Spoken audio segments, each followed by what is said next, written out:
नमस्कार। फिर से हाजिर हूँ एक नई कहानी के साथ में। मैं हूँ राज। आप देख रहे हैं हाईवे 33। दोस्तों, आज की कहानी उत्तराखंड की है। कहानी 2011 की है। ये कहानी हमें शेयर किए हैं, उनका नाम मुरारी है। मुरारी एक 23-24 साल के युवक थे उस टाइम में जबकि ये कहानी है, और अपने चाचा के साथ ही एक फैक्ट्री में गार्ड की नौकरी करने जा रहे थे। उनका पहला ही रात था और चाचा ने ही ये जॉब उनको दिलवाया था। तो क्या हुआ था उस पहली रात को, चलते हैं आगे की कहानी में। लेकिन दोस्तों, अगर आप मेरे चैनल पर पहली बार जुड़े हैं और अभी तक मेरे चैनल को सब्सक्राइब नहीं किया है तो प्लीज़ कर लीजिए, और साथ में बेल आइकन को ज़रूर दबाइएगा, वो भी ऑल पे करके, ताकि आप मेरी कोई वीडियो मिस ना करने पाए। तो शुरू करते हैं आज की कहानी। दोस्तों, मेरा नाम मुरारी है। बात 2011 की। मैं अपने घर में ही रहता था। पढ़ाई तो मैंने पूरा किया नहीं था। अब मेरे पिताजी कुछ साल पहले गुजर गए थे। अब सारी जिम्मेवारी मेरे चाचा के ऊपर में थी, और उनका भी उम्र करीब 45-46 साल का आसपास था। वो एक फैक्ट्री में काम करते थे, गार्ड का, नाइट ड्यूटी। और इसके बाद आते 2-4 घंटा घर में आराम करते, और फिर पूजा पाठ में उनका ध्यान ज़्यादा रहता था। गले में वो रुद्राक्ष की एक मोटी माला भी पहनते थे। हाँ, मैं तो जानता था उनको कि जब से मैं होश संभाला तब से उनको जानता हूँ, वो पूजा पाठ में विशेष ध्यान रखते थे। अब जो घर की हालात थी कुछ खराब हो चली थी। अब चाचा हमारे एक लौता कमाने वाले उस घर में, और खाने वाला परिवार बहुत था। मेरी 2 बहनें थी, चाचा का भी परिवार था, उनके भी बच्चे थे, और उसी चक्कर में मैं पढ़ाई नहीं कर पाया था। अब खेती गृहस्थी तो बहुत कम थी, नाम मात्र की थी, और जो उसमें कुछ नहीं होने वाला था, उससे बात बनने वाली नहीं थी। आखिरकार एक दिन चाचा मेरी माँ से कहने लगे कि भाभी, आप कहो तो मुरारी को मैं अपने काम पर लगाऊं, क्योंकि ये गार्ड छुट्टी जा रहा है और वो जगह खाली हो जाएगी। तो क्या कहती हो आप, क्या मैं अपने काम पर लगा दूं? और पैसा मिलेगा तो घर का ही संभल जाएगा, जो हम लोगों ने कर्जा लिया है वो भी वापस करेंगे। अब चाचा माँ को समझाने लगे थे। अब माँ कहने लगी कि आप जैसा उचित समझो करो। जवान तो हो ही गया है और इधर से उधर घूमता रहता है, खेत में जाता है, थोड़ी देर फिर वापस आ जाता है। तो अच्छा है कि आप इसको नौकरी पर ही लगा दो। अब माँ की तरफ से सिग्नल मिल चुका था। अब फिर मेरे से भी चाचा ने पूछा कि मुरारी, क्या तुम नौकरी करोगे मेरे साथ में? मैं तो नौकरी कभी किया नहीं था, ना मुझे मालूम था कि नौकरी क्या होती है। मैं कहने लगा, चाचा मैंने तो कहीं नौकरी किया ही नहीं है। तो कहने लगे, पगले मेरे साथ ही करना है नाइट ड्यूटी में, जैसे मैं करता हूँ वैसे तुम भी कर लेना। अब मैं तैयार हो गया, चलो अच्छी बात है चाचा। अब जब गार्ड छुट्टी जाने वाला था 2 दिन के बाद, अब मैं अपने चाचा के साथ उस फैक्ट्री में पहुंचा था। वो फैक्ट्री दिन में चलती थी, रात में बंद रहती थी, सुबह 8 बजे से लेकर के रात को 8 बजे तक। जब हम दोनों लोग उस फैक्ट्री में पहुंचे तो मैं देखा कि फैक्ट्री के मजदूर अब अपनी ड्यूटी ख़त्म करके और बाहर निकल रहे थे। और उन्होंने मेरे चाचा को देखा तो सभी उनको आदर करने लगे। भगत जी उनको कहते थे। भगत जी नमस्कार, कैसे हैं भगत जी? सब बढ़िया। मैं देखा कि चाचा का बड़ा इज्जत है यहाँ पर, हर कोई उनको नमस्कार कर रहा है, आदर दे रहा है। तो ये तो पहुँचे हुए लोग हैं।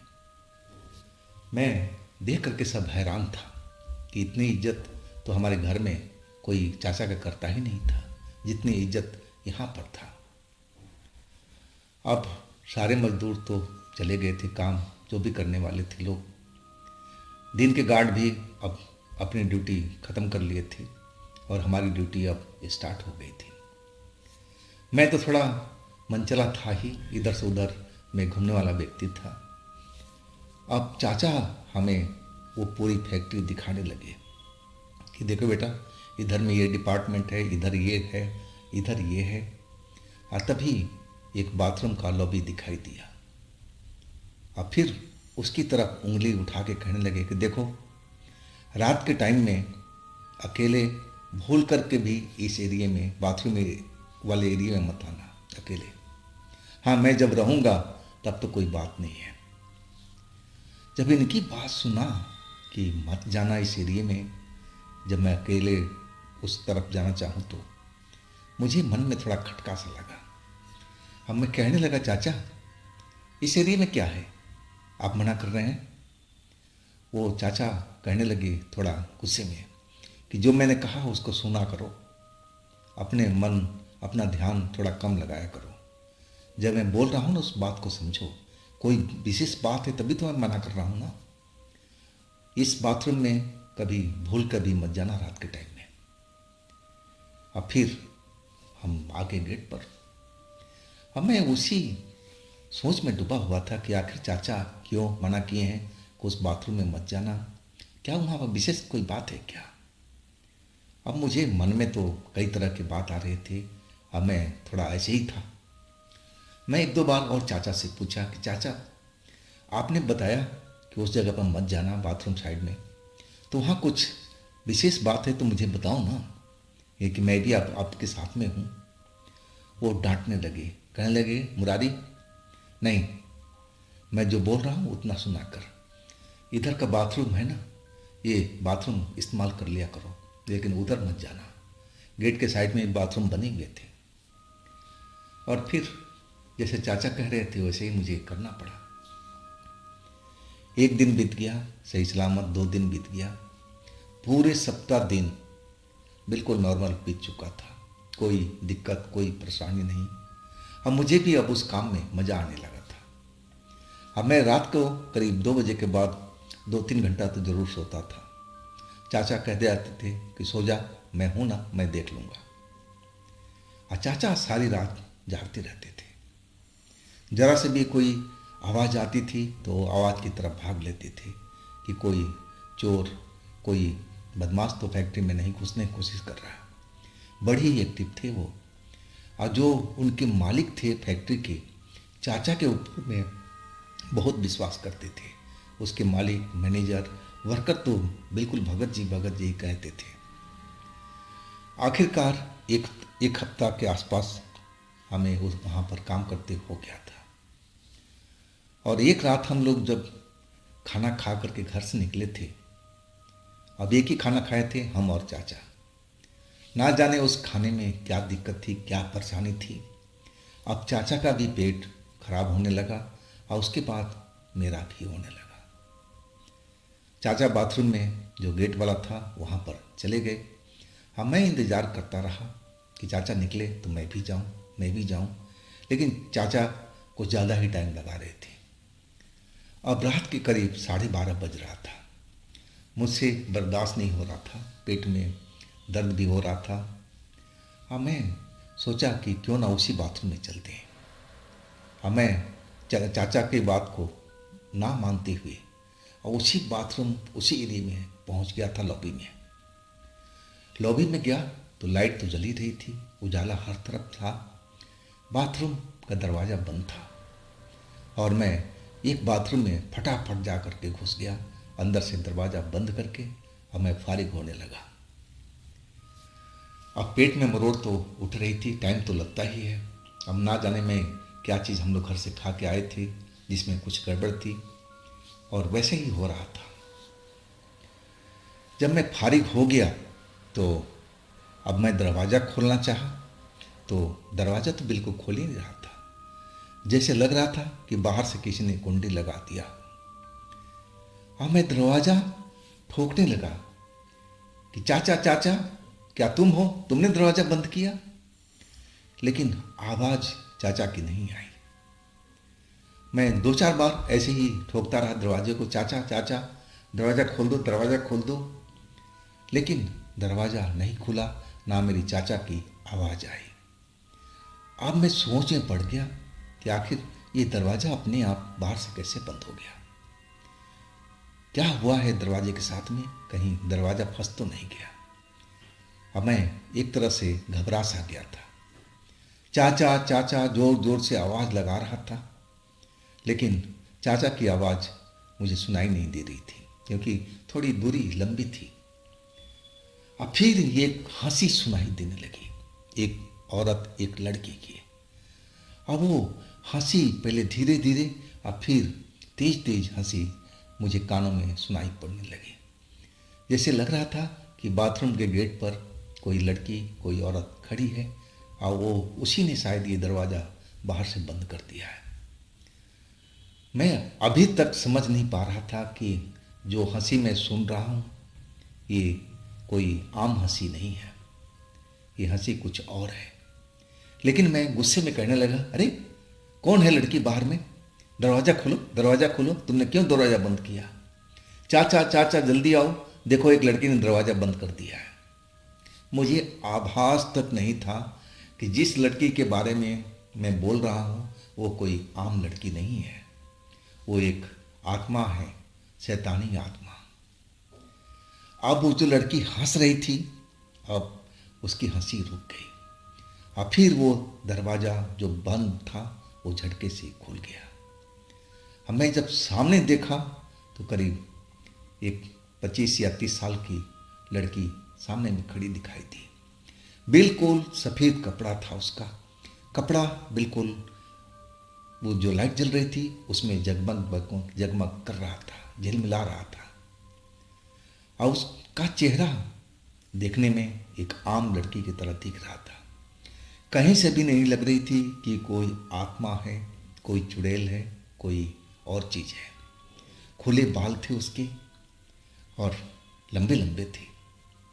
और वो जैसे ही दरवाज़ा खुला और मैं उसको सामने देखा तो मैं उसको बस देखते ही रह गया कि ये लड़की यहाँ पर कैसे आ गई है। ये भी सामने में खड़ी है और कौन है ये जो दरवाज़ा बंद करके अब मुझ पर हंस रही थी। मैं घबरा रहा था और मैं जोर से पूछने लगा, अरे तुम कौन हो? तुम इस फैक्ट्री में कैसे आई? तभी वो लड़की मेरे बिल्कुल पास में आ गई और मेरे कान के पास आकर के धीरे से कहने लगी, तुमने मुझे पहचाना नहीं? मैं बोला, बिल्कुल नहीं। मैं पीछे हट गया एक कदम।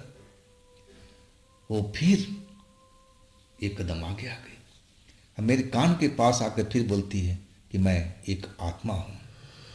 अब मैं जब आत्मा का नाम सुना, आत्मा तो नाम सुना हुआ था, आत्मा भूत प्रेत को ही कहते थे। अब मैं एकदम पीछे से हट गया। अब मेरा दिल तेज तेज धड़कने लगा।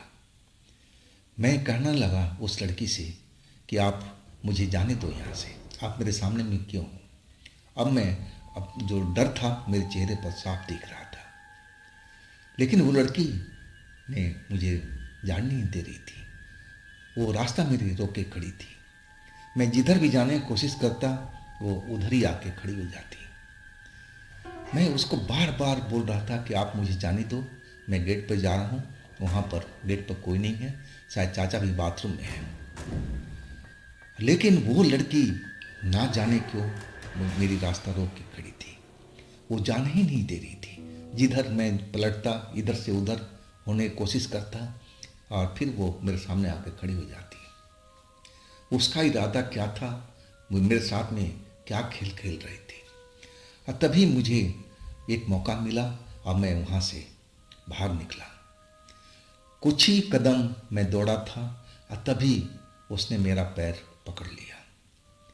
और इस बार पैर पकड़ा तो मैं अपने आप को संभाल नहीं पाया। मैं ज़मीन पर औंधे मुँह धड़ाम से गिर गया। अब चोट तो लगी। अब मैं जब पलट करके देखा कि किसने मेरे को गिराया है, मुझे तो ऐसे पता था कि मेरे पीछे वो लड़की है, लेकिन जब पलट करके देखा तो जो लड़की साफ सुंदर सही ढंग के दिख रही थी, अब उसका चेहरा मोहरा सब कुछ बदला हुआ था। उसके जो चेहरे पर अनेकों कट घाव ऐसा दिख रहा था और आंखें भी उसके अंदर धसी हुई थी। जो आंखों की पुतलियां थी बिल्कुल अंदर में दिखाई दे रही थी। बिल्कुल भयानक सा चेहरा उसका हो गया था और वो मेरे टांग पकड़े हुए मैं उठने की कोशिश कर रहा था कि मैं उठ करके अब गेट की तरफ भाग जाऊं, लेकिन मैं उठ नहीं पा रहा था। जैसे ही उठने की कोशिश करता वो मेरी टांग पकड़ करके खींच देती, मैं दोबारा ज़मीन पर गिर जाता। मैं अब बाहर था, बाथरूम के एरिया से बाहर हो गया था। अब मैं चिल्ला रहा था, चाचा चाचा जल्दी आओ जल्दी आओ, चाचा बचाओ, ये तो चुड़ैल है, ये तो आत्मा है, ये तो मेरी जान ले लेगी, जल्दी आओ चाचा।